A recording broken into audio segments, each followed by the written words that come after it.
Hi, I'm the Malt activist, and today we have with us the Glenfiddich Project 20.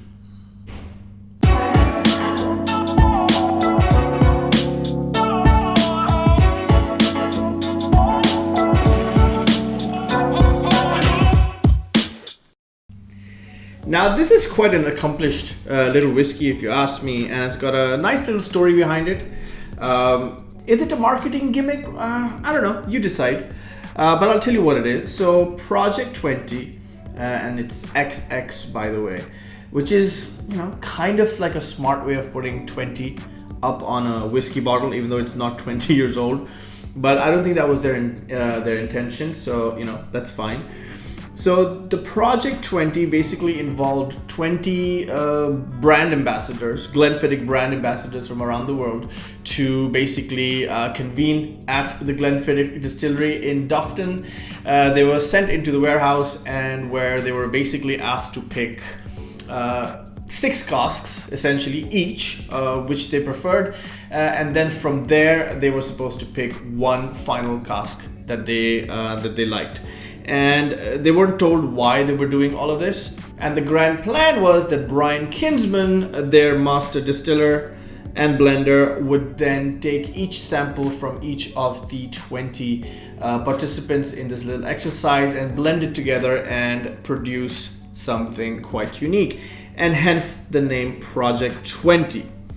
Now, I've had the pleasure of tasting this whiskey with Struan Grant Ralph, who's the global brand ambassador, and a very good friend of mine, a lovely fellow. He's very enthusiastic about his whiskeys, especially Glenfiddich. He believes in it, and we've spoken at length about what the experimental series means for the brand and for the industry in general. And I think it's quite a nice sort of bold step forward, where they're going out to bars and trying to appeal to younger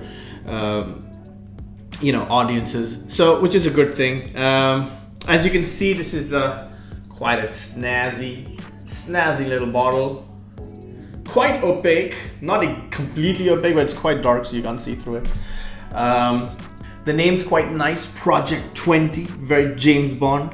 If you ask me. They have a cool fingerprint right on the bottle as well to show that it's unique. It's bottled at 47%. Now, this particular whiskey comprises of 20 different casks from 20 different brand ambassadors, including my good friend Ian Miller, who is the ex-global brand ambassador for Glenfiddich, who's also there as well. There was a Russian brand ambassador by the name of Denis Patrikov, if I remember correctly, and he was the one who was here in Dubai, and he had brought with himself the sample that he had chosen, which was an ex-Bourbon barrel, and it tasted absolutely exquisite. It was amazing. I mean, I wish they'd just bottle that, but obviously they're not going to do that. So 17 of the brand ambassadors chose Bourbon barrels.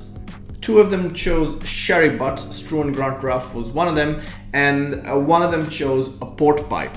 So basically what you have here in this glass is a blend of 17 bourbon barrels, 2 sherry butts, and 1 port pipe. In what ratios and quantities, we'll never know. So this is what it looks like. I know it's non-chill filtered. I'm really hoping that it's non-colored as well. I'm not sure of this, by the way. I really hope it's not colored.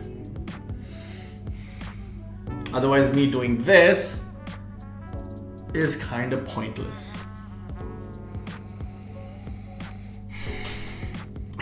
Right off the bat, I like this nose. It's a little malty, a little cereally grainy, but then it sits and it sort of opens up and it becomes more fruity. It has, signature Glenfiddich notes of raisins and figs and plums, and then some dark fruits as well.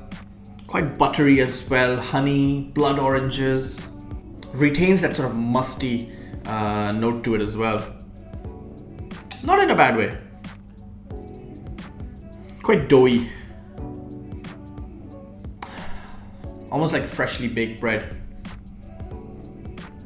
Vanilla as well.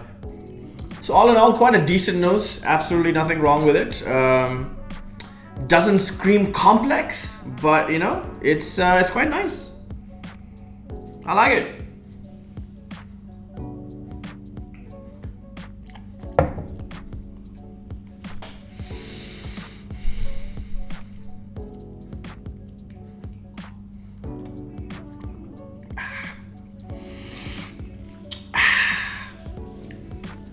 Again, not overly complex, just a good solid whiskey. I think I like the fact that it has more bourbon barrels than sherry barrels. That's just a personal preference of mine. I really like whiskeys matured in bourbon barrels. So still quite fruity. It has the raisins and the figs, but now more stewed apples, more honey. For some reason, it's slightly tannic. Could be that couple of sherry butts in play, but I don't think I'm that good to to get tannins from just those two sherry butts in 20 barrels. But yeah, I get it. The finish is nice and medium to long. It's drying. It's oaky.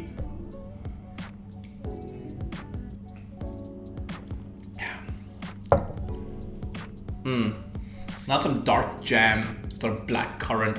So overall, I like this. I like the fact that it's very affordable.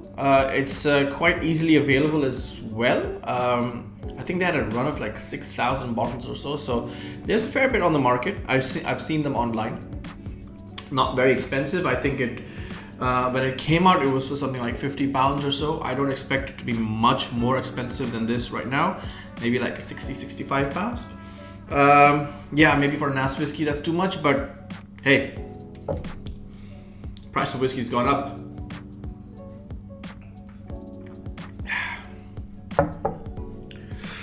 Look, this is an easy, uncomplicated, chilled out whiskey. It has a decent story behind it. I like the fact that it involved all the brand ambassadors to come to the distillery and you know, be part of one cool exercise, something that they can see they participated in, and you know, it came out in a bottle, and I'm sure that did a lot for morale. I was certainly fascinated by the story. You know, like I said, I was sat with the Russian brand ambassador who was really excited about this, you know, because 5% of the whiskey was his, which is quite a claim if you're in the whiskey industry. So overall, well done. I think this ticks a lot of the good boxes. It's available in travel retail as well. Quite palatable. Yeah, I like it. Thank you for joining me. I'm the Malt Activist. Until next time, peace.